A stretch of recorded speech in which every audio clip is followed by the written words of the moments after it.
Hello and welcome to the 39th episode of the Buddy Podcast. I'm your host, Buddy Lindsay, and today we're going to talk about how I went from zero knowledge in ham radio to getting my amateur extra license in under 2 months. And it was tough, let me tell you. But I'm going to go through how I did everything and how you could potentially do it yourself. But before that, if you haven't visited the website in a while, feel free to do so at buddiy.net. Subscribe to our email newsletter and check out the other content that's on there as well. We are on YouTube and library.tv as well. You can hit subscribe and follow respectively. And we are available on most major podcasting platforms, which actually brings an addition this last week. We're available on the Amazon Music podcasting section, available over there. So if you're into listening to Amazon Music and you want to subscribe to podcasts through that, we are available on there as well. You can just do a search for it and we're good to go. So on that note, let's jump into kind of the whole podcast because we're going to go through the main segments that I normally have, which is what's going on around here, what's the main segment, and then followed by the mistake of the week. I'm just going to combine that all into one giant episode today because my ham tests that I took over the weekend encompass all of it. So I did do a woodworking project, and that's actually going to be the topic of next week's episode, so look forward to that. So let's get going, and the first thing is what happened? Well, ham radio happened. I kind of started on a whim. Let's kind of go over the kind of history of what happened. At the end of July, so around July 30th is when I downloaded the Ham Study app that I'm going to tell you about here in a little bit. So basically the day before that is when I was like, let's maybe kind of look into learning some ham radio. I need to stop listening to news so much and do something else productive. And so I was like, pick a random topic I've always wanted to learn about, and that was ham radio. And so I started watching a couple random videos, and somebody mentioned the hamstudy.org app, and so I downloaded it and started studying the next day. And the rest, as they say, is history. End of the episode. Talk to you later. No, I'm just kidding. So downloaded that app and started, kind of dinking around with it, treating it as a game. So instead of playing a game on my phone, which I don't normally do, but every now and then I get the itch to download a game, I just went ahead and treated that as my game. Because the great thing about it is you can just go through the questions for each of the exams and you can just start answering. It'll tell you whether you got it right, whether you got it wrong. It tells you how many that you've seen of the set and how many you completed correctly and what your aptitude for those are. And it's really cool. And they kind of have enough stats that for me it was like gamifying it. And so I had a lot of fun with it. After about a week at most, I was doing pretty good, and I was expecting it to take a lot longer to even do any good, because I wasn't doing any studying, I wasn't doing anything. I was just answering questions and listening to a couple of YouTube videos. Once I realized I was could probably pass the technician exam, I was like, well, heck, let's see if we can't do that. And so I got on the arrl.org website and looked for testing locations. Found one that was, 45 minutes away, and set up to go take that test kind of a week and a half later. Went and took it, only missed a couple of questions, passed. It's like, whoa, that's interesting. That was surprising. Because it turned out to be super easy. The exam tests I was taking, or the practice exams I was taking, I was getting 34 out of 35 every single time by the time I went to take the test. So that was kind of crazy. Passed that, and I was like, man, that's cool. And then so I started actually kind of digging into what I could do, and I realized the technician exam, for the most part, is just kind of like a glorified walkie-talkies. That's how I look at it. Now, this is coming from someone that still does not know a lot about the practical side of ham radio. But it felt like the stuff that I wanted to do, which is international communication, I needed to be in the general class bands. And so I was like, well, let's start studying for the general. The place that I took the test, they do a test every month because they're part of a ham club. And so I was like, well, I know that at September 19th, I can take another exam. So let's just start dinking around with studying. So I did the exact same process as I did for the technician. I started listening to some YouTube videos. I started on the next section of the thing, of the ham study question pool, and just started going for it. And after about a week, I was like, I feel like I could pass this test if I took it today. And so I was like, I mean, but I'm still 4 weeks away from being able to take this test. Like, this is going to suck, doing practice exams for the general every single day. And I knew it was like, hey, I mean, it's taken me a week each time to get from, roughly to go from nothing to being able to be confident and probably passing for both technician and general. And so I'm like, well, let's try amateur extra. How hard can it possibly be? And when you say those words, it really screws with you because it's going to get a lot harder. And it did. It got a lot harder, but I still was able to pull it off. So I studied and I studied and I studied and I studied. And after about 4 weeks, I went and took my test on Saturday, and I passed both my general and my amateur extra class exams. And now I have an amateur extra license and can kind of do whatever I want within reason, within understanding what's going on. And so it's kind of been a crazy journey. But I was able to pull it off. I was able to get it. Now, I didn't score perfect. I didn't score perfect on my technician. I didn't score perfect on my general because I barely passed. Like, you can only miss, I think it's 9 questions and still pass. I missed 9 questions. The people were like, you almost failed. Are you sure you want to take the amateur extra exam? Because it is significantly harder.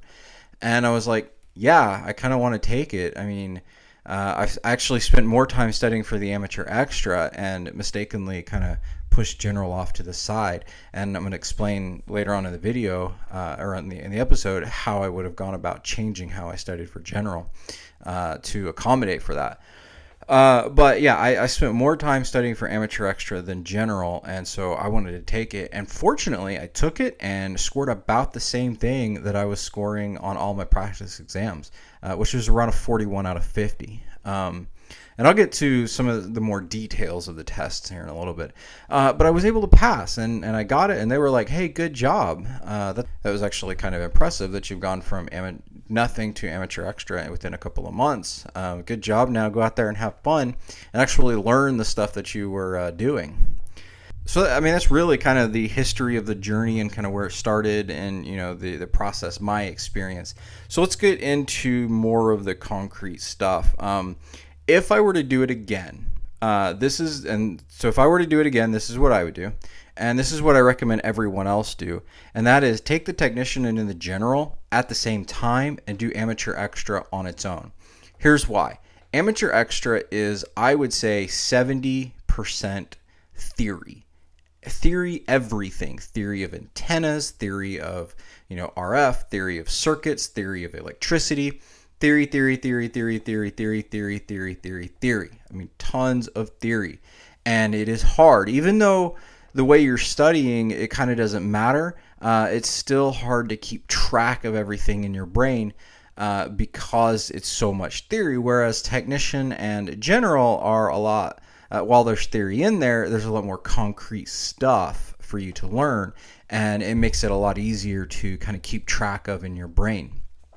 Also, how all of these tests work from technician to amateur extra is they have sections. They have 1 through 0. And they kind of break it out in there. You have like 1A and 1B and 1C, and then you go 2A, 2B, 2C.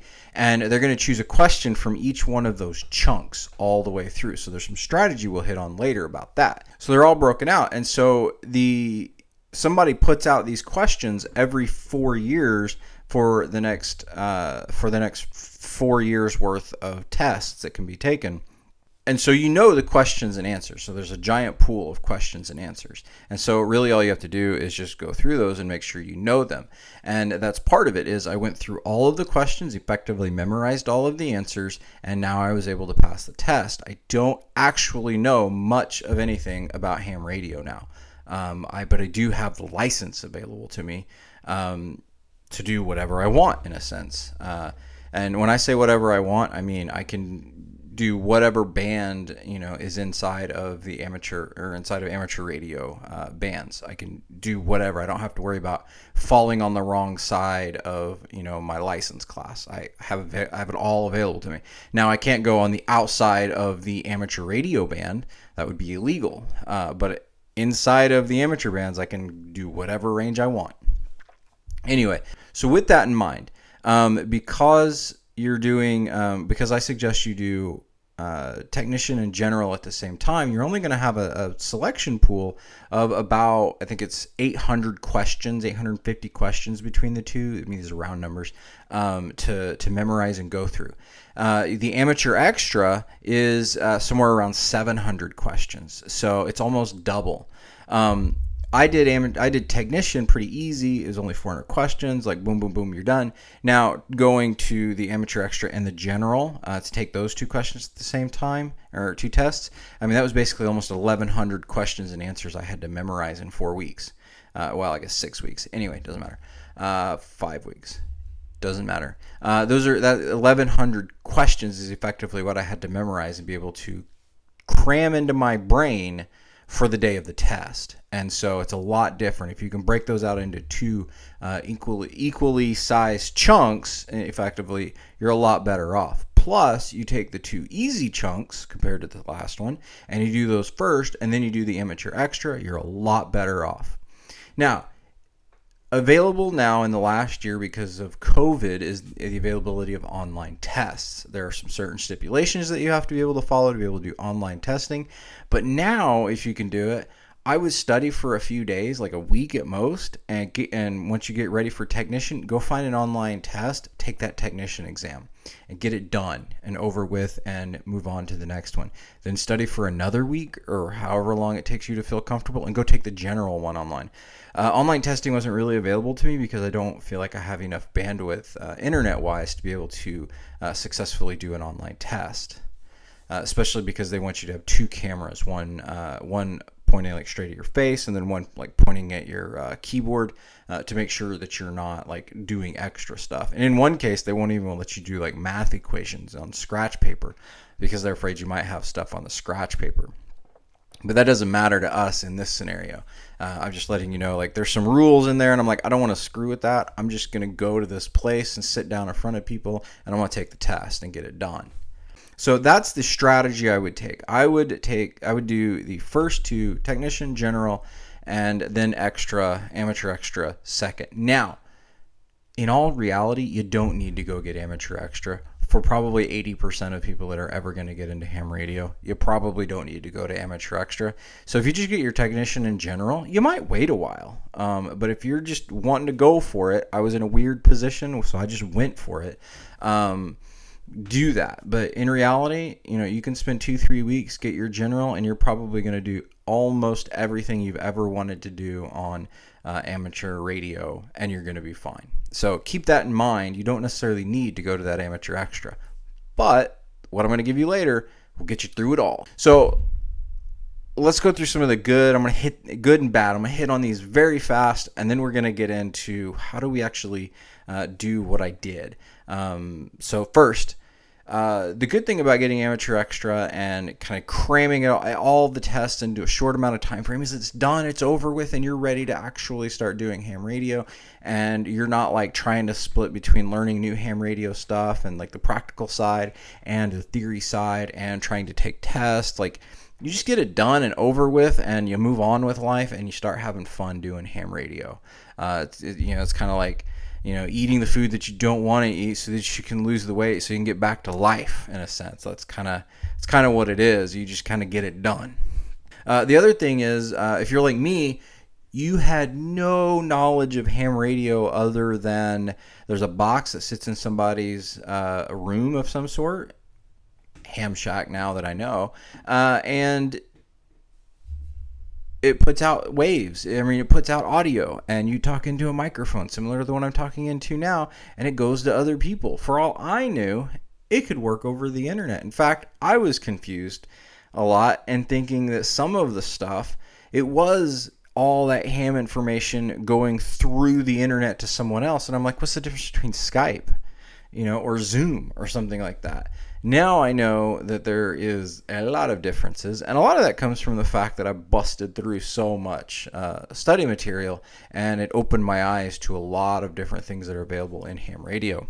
And then kind of the last kind of big thing is if you go all the way to amateur extra, you have no band restrictions inside the amateur. I mentioned that earlier. I just wanted to mention it again. One of my biggest fears in doing this and learning is I might actually like peek over to the wrong band and it's not inside of my thing. I don't got to worry about that now. I just got to make sure I don't get outside of amateur band. So now let's hit some of the bad of the strategy that I'm about to tell you about. One is while I am saying you did learn a lot. You now have a vocabulary to go learn more. You don't actually know anything about ham radio if you do this. You know a lot of vocabulary and you have a lot of vocabulary to go look up. You don't actually know anything. It's still not going to help you pick up a radio and actually do anything. It's not going to help you go through and set up a system. It's not going to help you design an antenna. It's not going to help you connect an antenna. You don't actually know anything. You know bits and pieces about a lot of different things, but there's no practical knowledge to let you talk to someone on the air. And so that is a downside in a sense. You don't even know that if you go through like the ARRL book or some of these other books. They get you a little close, but most all curriculum out there focuses on getting you to pass the test so that you can actually learn how to do all the practical stuff. And I'm just saying this is taking that concept to the next level. You don't know anything. You just know about a lot of things.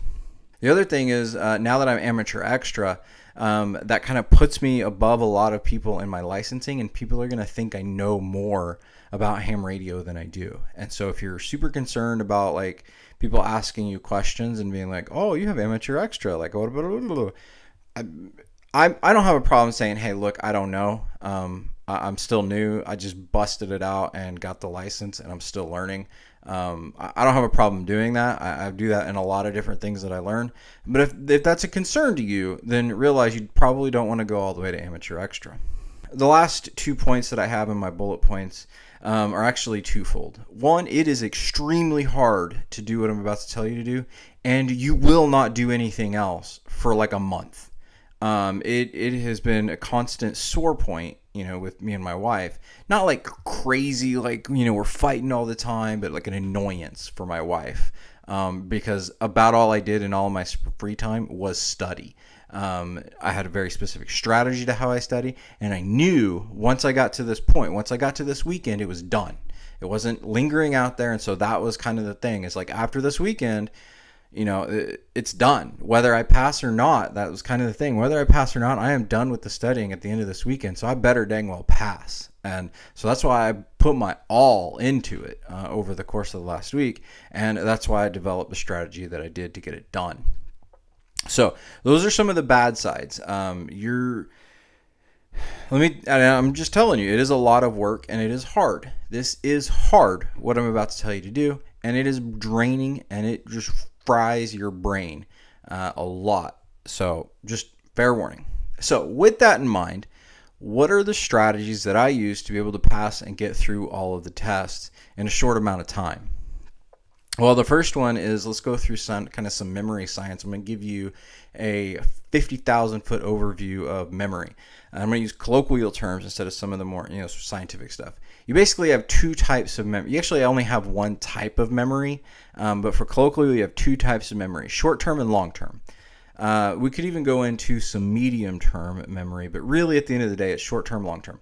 Short-term memory is I put something in my brain, I can remember it 10 minutes later, but you ask me in 30 minutes, I don't know. Then you have long-term memory is I put something in my brain and I can recall it 5 years from now. So how the brain works is you have two types of learning. One is you have something, and I forget the technical term, but it is so vivid in your mind. It's an event. It's a thing that plastered it into your brain, and he is never forgetting that thing ever as long as you live. Examples: if you were alive during 9/11 and the Twin Towers fell, you're going to remember everything about the exact moment that happened. Me, I was in my 0 hours in my computer class. Teacher walked in, said plane ran into the Twin Towers, or one of the towers.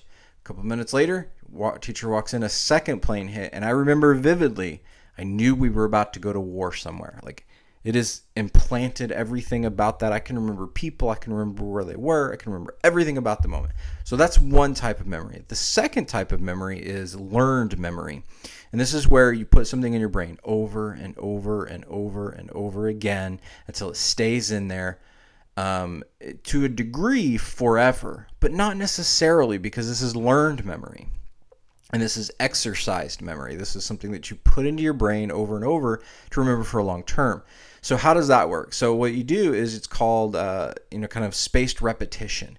The idea behind it is if I put something in my brain right now, and in 10 minutes I try to recall it, and I do some sort of exercise to recall that information, and I recall it correctly, then I have put it in a longer term part of my brain. Then in, say, 30 minutes, if I try to recall it, do a quiz to see if I recall it properly, and let's say I don't recall it, then it's like, okay, try to, step back for a second. Okay, let's re-quiz on this again in 10 minutes. So 10 minutes later, I quiz. Oh, I got it. Now we're going to go back up to 30.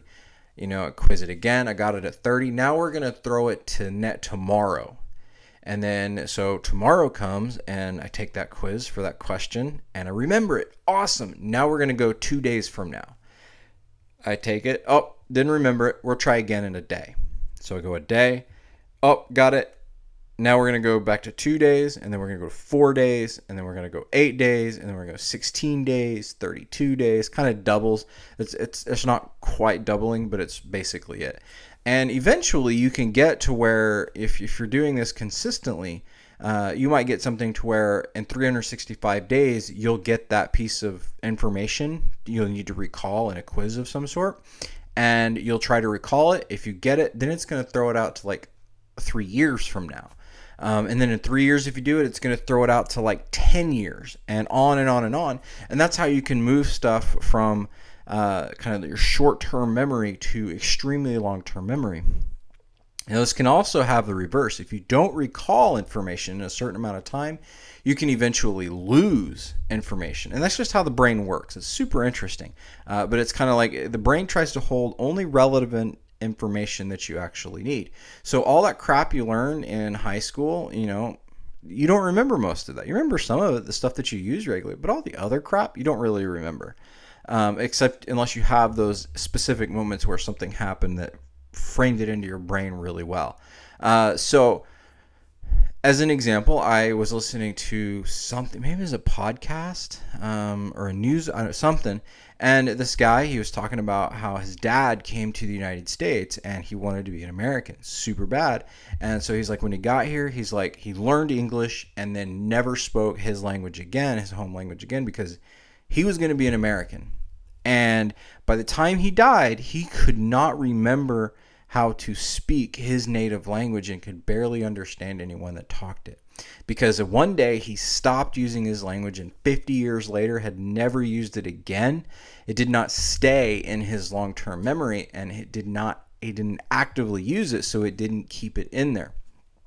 That's one reason I still off and on jump back in and out of Japanese, is so that at least some of the knowledge that I have stays with me, even if not all the knowledge that I had a long time ago.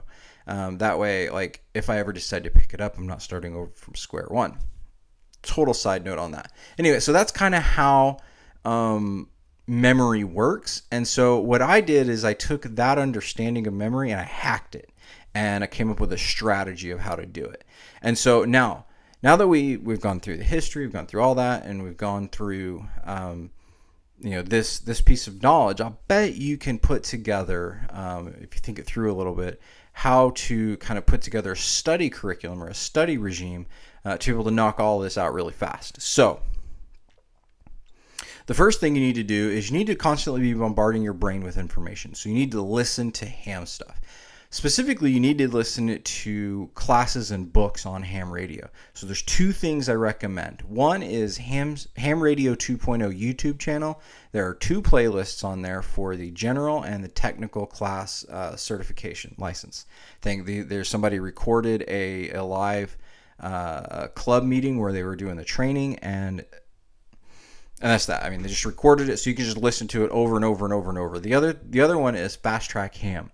I bought there's 3 books: Technician, General, and Amateur Extra. I bought General and Amateur Extra because I didn't find this resource until after I took Technician. But I bought both of those books and was just constantly listening to them. Mostly I would listen to them on the background, and I didn't actively listen to them until I was ready to start, learning. But I was making sure it was just going in the background, and like the information was just kind of going into my brain. So that way, if I was doing something else and it took like a second to just kind of relax, my brain would actively start listening again. I might pick up a little, good little morsel of information. So that's why I recommend always be listening in the background. If you're mowing, listen to this. If you're doing dishes, listen to this. If you're watching TV, stop and listen to this. Whatever you're doing, listen to this. If you're not actively trying to engage your brain doing something else. So again, those 2 resources are Fast Track Ham books and Ham Radio 2.0 YouTube channel. Have links in the show notes to both of those resources. The next thing is, let's go back to the memory thing. You need to constantly be keeping everything in your memory. So do not take a break for more than 24 hours. It might not be a bad idea like once or twice in all of this to take a break for 24 hours just to kind of have that break. But don't make it longer than that. And I don't even really recommend doing that because you've got to... Part of this is you're hacking your brain in a sense, and you're constantly trying to keep it flooded with this information and constantly trying to recall this over and over and over and over and over again. And stuff is going to slip through the cracks, and that's where we rely on the spaced repetition over periods of time. So the stuff that slips through, you might still be able to recall. But let's say you don't study something for 2 days and you finally get back to it, in 3 days. Now you've kind of had that time. You can absorb it again and kind of keep rotating. But if you take a day or 2, you might miss some of that and kind of totally torpedo your entire thing, because this relies on a lot of information really, really, really fast. So I kind of went through how everything is broken up. You have each section, each test has 1 through 9, and then 0, and then A, B, C, D, blah, through each chunk. They're going to pull a question out of each one and put that in your Technician. You're going to have 35 questions. In your General, you're going to have 35 questions. And in your Amateur Extra, you're going to have 50 questions. You have to make a 74% or higher to pass the test. It's kind of the structure of the tests and how they go. I recommend using hamstudy.org. There is an app you can buy for $4, I think $3.99, and you just play on it. It's a game. And you just treat it like a game, and you just go. You just keep gaming. The next thing is you also have Fast Track Ham. Go create an account over on his website and start doing his chapter quizzes. And just constantly be doing chapter quizzes. And I'll get more into a little bit that here in a second. The next thing is you need to memorize the answers to the questions. And you don't need to memorize all of the answer, and you don't need to memorize all of the question. In fact, there were a bunch of stuff I couldn't even tell you what the question is for those answers. I just memorized the structure of the answers and what the answer was, because there was something specific about it that my brain could key in on. You have to find. So this is where the rubber meets the road. This is the difference between a lot of what other people are trying to do. Is I'm telling you, don't actually learn anything. Don't learn the theory behind a lot of this stuff.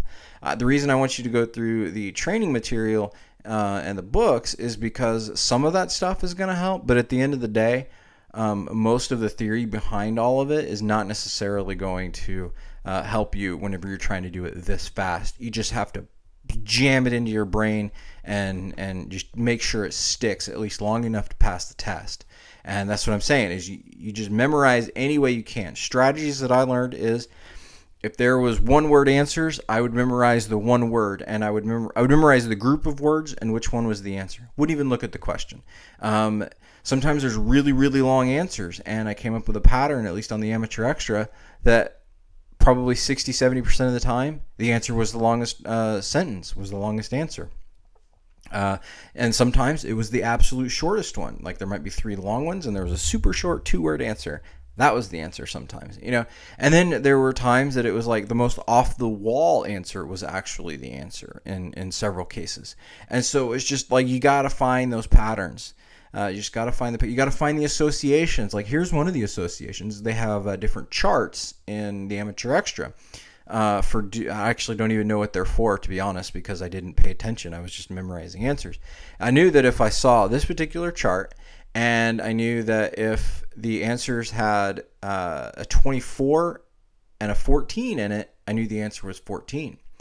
Same thing with the same question is it had almost the same exact answers, but if it was that chart and it had a 36 in the answer, I knew the answer was 18. So I was finding associations. Another one is they had 4 answers and they only changed 2 words in each sentence. One, they had increases and increases, increases and decreases, decreases and increases, and decreases and decreases. I remembered it's increases and then decreases because I thought of a hill. It increases and then decreases. Boom, that was the answer. Don't even know what the question was. So again, things like that. I memorized patterns that I could find in the system. In some cases, I had a little bit of an unfair advantage in doing this because I had knowledge as a software developer. But the places I had an unfair advantage were super slim. One is I could convert mega to kilo. Super simple for me because I do it all the time. It's basically you move the decimal 3 places. And so they had kind of different ones. Where that tripped me up was, I think it was picofarads to microfarads. It was like a 6 decimal move. So that could really mess you up. So I did have a little bit of unfair advantage on a couple of spots, but not many. Another is the logic gates. Granted, they worded them really weird, so I actually missed one of those questions in the technician because the way they worded it made no sense to my brain. But like as an example, an AND gate. An AND gate is the logic is 1 if the output is 1 if the logic of the input are both 1. Okay, yeah, I mean that's an AND gate. You have 1 and you have 1, so you get 1 out the other end. I mean, so you know that kind of stuff. Like I had again unfair advantage, but there's only a few of those. I think conversions there's like 5 or 6 across all the tests, and the logic gates. I mean, there's maybe 5 out of those out of what is it, 1,500 or more. 1,500 questions that cost 3 tests, so it doesn't really matter. The other thing is don't do math at all. Like people are like, oh, I'm afraid I'm going to do bad on. Don't do the math. Don't worry about it. The math doesn't matter. You don't need to know how to do the math. In many cases, you just memorize the answers based on what's in the question. Sometimes that can get a little bit tedious, and so you just memorize answers based on the groupings. If that is tough for you, just don't even do the math questions. There's a lot of them that it's like you're going to be able to figure it out based on certain information. But like in Amateur Extra, which is the math that freaks everybody out, I just skipped those sections. That is, I think, section 5 of the Amateur Extra, which is all the hard math. I just skipped them. I didn't even study those until 2 days before. I didn't even study that section until 2 days before the test. Just skipped all of them. I don't even think I had a math question, one of those, on the actual test that I took. And I still passed. And I still passed with some margin. So don't even worry about necessarily doing the math unless it's something you can do in your head quickly. Now, on that, I want to go back to that one. I skipped pretty much all of section 5. However, I did go back a couple of days before to study the parts that were not math. So there were parts in there that weren't math. Poked at those a little bit, and I did get a couple of those on the final test. And I think that's kind of what helped me with some of my safety margin. So again, don't worry about math. Just don't do it. You can still pass. So now I've kind of gone through kind of some of the strategies of memorizing, how to think through things. Again, listening to the resources and the books, you're going to hear a few things. It's going to make sense. That question is going to stick with you. You're not necessarily going to have to remember it as much later. That's kind of important for the next part. The next part is you have to answer questions. And there's several ways that you answer questions. One is you get the study app, the Ham Study app, and you just go through like a game, like I've mentioned probably 30 times right now. The next is you go do the fast track study end of chapter quizzes. You can either do the full ones that are the full 35 or 50 questions based on the test you're taking, or you can do the short answers. I recommend doing the short answers first and going through those. And how I do that is, so this is very, very specific to how I was doing it, is I would do the chapter short quizzes on Fast Track Fast Track Ham website, and then I would do several, and as an example, I would do, say, chapter 3 of general, and I would answer the questions and try to get 100%.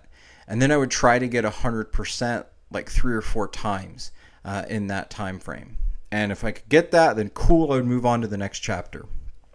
If I couldn't get that, I would find the ones that I would miss regularly, and I would add them to a spaced repetition software, SRS software. The one I use is Anki, and I link in the website Anki. And that's what I would use. And what I do is I'd add a card in there for the ones that I had a hard time with.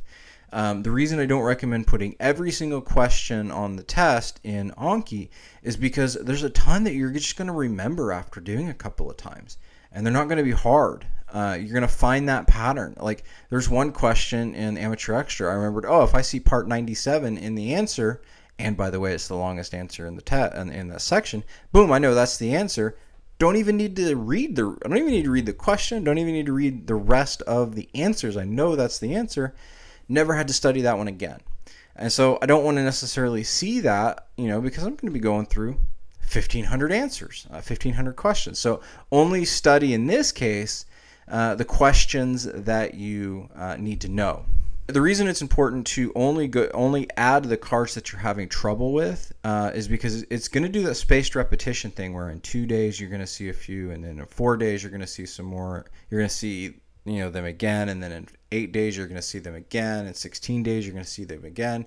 The problem is not day 1, not day 2, but day like 5 or 6. You're not only adding more cards, but now you have all the ones that you missed the day before. You had all the ones that are ready to be reviewed from basically the entire rest of the week almost. And so you might have to be reviewing 50, 60 questions in that thing that you're trying to remember on top of everything else that you're doing. And as you go on more and more and more inside with Anki, with your spaced repetition, you're going to get more and more and more. I had one day I was doing 200 reviews in Anki alone in one day, not to mention the ones I added for that day and all of the other study stuff that I had to do as well. So, and this is where you feel like you're going to do really well. You're blazing through it in the beginning. And then when you get into that last week or two of the studying, you're just you're bogging down time-wise. It's just sucking a lot of time and it's just killing you. And so I'm just saying, at first it's going to feel great and super easy. It's that end part that really, really messes with you. But I totally recommend this. I think is the big hack on kind of some of the study that I did, is that the ones that I had the hard time with, I kept going through Anki with, as well as doing those chapter reviews. The other thing that I would do is whatever I was studying, or actually between general, it's actually a mix of two things. With Amateur Extra, what I would do is at least once a week, I would open up every single chapter that I've done on the short chapter quizzes, and I would do all of them and make sure I got a 90% or higher on all of them. Maybe should have tried to go up to 100%, but it worked out in the end. So I tried to get 90% or more on the short chapter quizzes on all of them that I had studied already. That way it kept every single question fresh. Should have done that on general.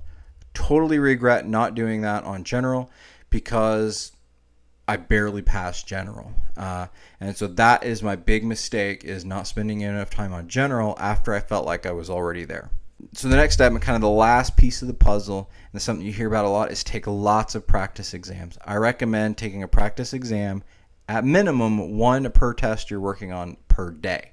As you get closer, I recommend 3 or 4 a day per test. And just to kind of get through it. If you have questions that you are missing on those, double check if they're in Anki. If they're not, add them to Anki, go through them.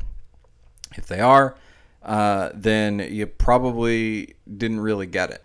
With that in mind, there is a thing that is kind of annoying with taking practice exams, because what they do on the test is they randomize all of the questions that you get from the pool.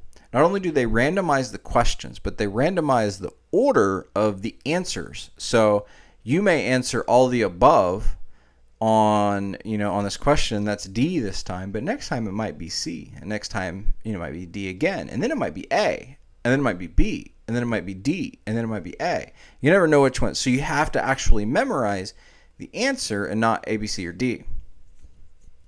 Now, where does that fall apart? And where does that fall apart with the actual questions? Well, in software development, random is not actually random. Random is based on an algorithm that somebody wrote. So you can eventually start seeing bias in the random algorithm if you've taken enough tests. And what do I mean by that? So on Ham Study, I took about 100 tests for Amateur Extra. I did about 80 tests for General, and only like 30 or 40 for Technician, somewhere in there. And over time, I could see which questions the test was favoring. Because when I got into my Amateur Extra test, I saw there were questions on the Amateur Extra and questions on the General I had not seen since the first time I studied them. Mostly on the General, because I did that chapter quiz review. But there were a few on there that I'm like, I just totally don't even remember. But specifically on General, for sure, there was a couple of them. I'm like, I don't even remember this at all, period. And so that's why I recommend doing those chapter reviews consistently, and also realizing you may be doing tests a lot in Ham Study, but it's going to be biasing towards specific questions and not other questions, and you're not going to get a full random sampling to be able to make sure that you cover all of the questions. So same thing with Fast Track. Fast Track offers the randomly generated tests, and so you kind of have to go through them. And again, I could see the biases in that one as well. And I could see that there was a little bit of overlap with Ham Study, but not a lot.